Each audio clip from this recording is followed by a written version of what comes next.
के बाहर फट फट फट की जोर से आवाज हुई। सीमा को लगा कि पटाखे फूट रहे हैं।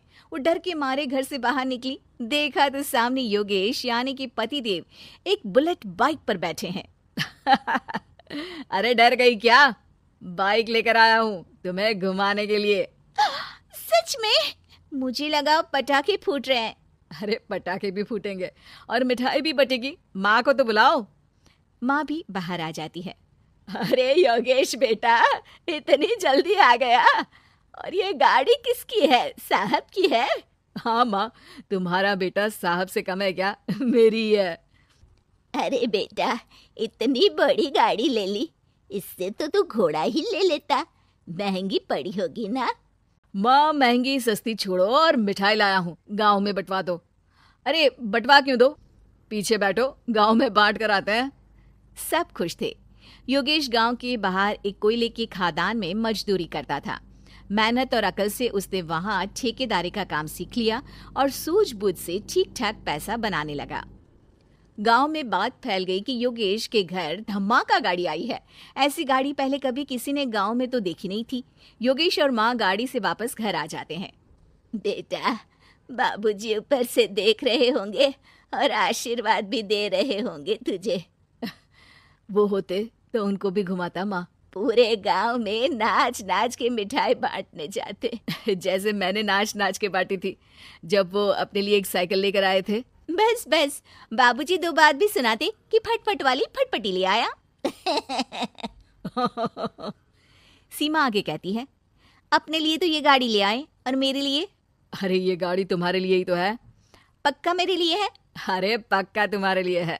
अगली सुबह जब योगेश सो रहा होता है तो उसे बाहर से गाड़ी की आवाज आती है। वो घबरा कर चिल्लाता है, चोर चोर, मेरी गाड़ी ले जा रहा है, चोर चोर। माँ भी जागती है और योगेश के साथ दरवाजे की तरफ भागती है। जैसे ही दोनों बाहर निकलते हैं तो देखते हैं कि सीमा गाड़ी चला रही है। अरे बहू, नाक कटवाओगी क्या? ये क्या कर रही हो? अरे गिर जाओगी, ये क्या कर रही हो तुम? सीमा गाड़ी को रोक कर कहती है, सारे गांव में घुमा लाई, कहीं नहीं गिरी। क्या? सारे गांव में घुमा लाई? अरे लोग क्या कहेंगे बहू? सोचा क्या एक बार? यही कहेंगे कि कितनी अच्छी गाड़ी है। अरे तुम्हारे बारे में। हाँ, कहेंगे ना कि देखो कितनी अच्छी गाड़ी पर बैठी है। बहू गाड़ी रखकर योगेश और सासू माँ के पास जाती है।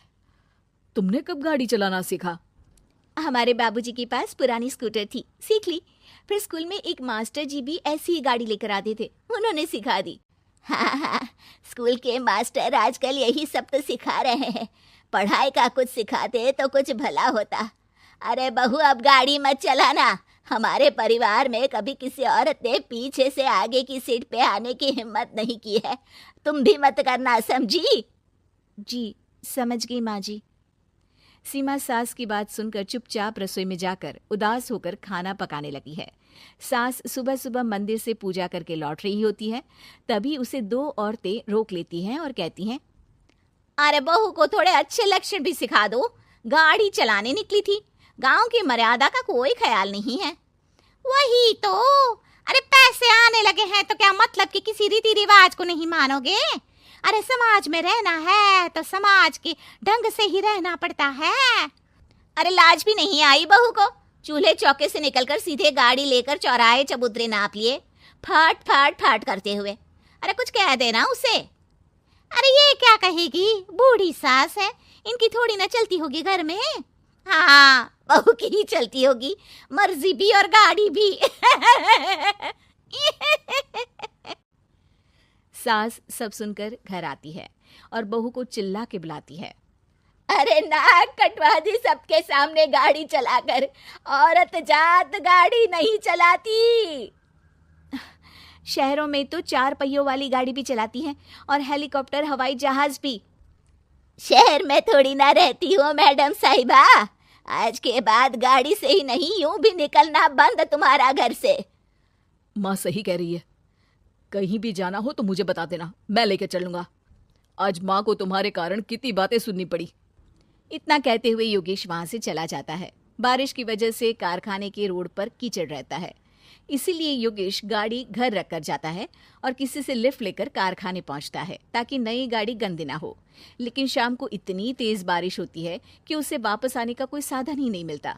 बारिश बढ़ती जाती है। रात के 11 बज जाते हैं। रास्ते में एक नदी का ब्रिज है। अगर उस पर पानी आ गया तो योगेश कारखाने में ही फंस जाएगा। पूरी रात भूखे प्यासे बितानी पड़ेगी। घना अंधेरा, बिजली की कड़कड़ाहट और तेज बारिश। राजेश डर भी रहा था, ठंड से कांप भी रहा था। तभी उसे रोड से आती हुई एक रोशनी दिखती है। वो देखता है कि उसके सामने एक बाइक आकर खड़ी हुई है। वो ऊपर वाले को धन्यवाद देकर उस बाइक वाले आदमी की तरफ बढ़ता है, पर पास जाकर देखता है तो भौचक्का रह जाता है। सीमा, तुम यहाँ इतनी बारिश में गाड़ी पर? पहले बैठो तो, नदी ब्रिज पे आ जाएगी तो जाना मुश्किल हो जाएगा। योगेश गाड़ी के पीछे बैठता है।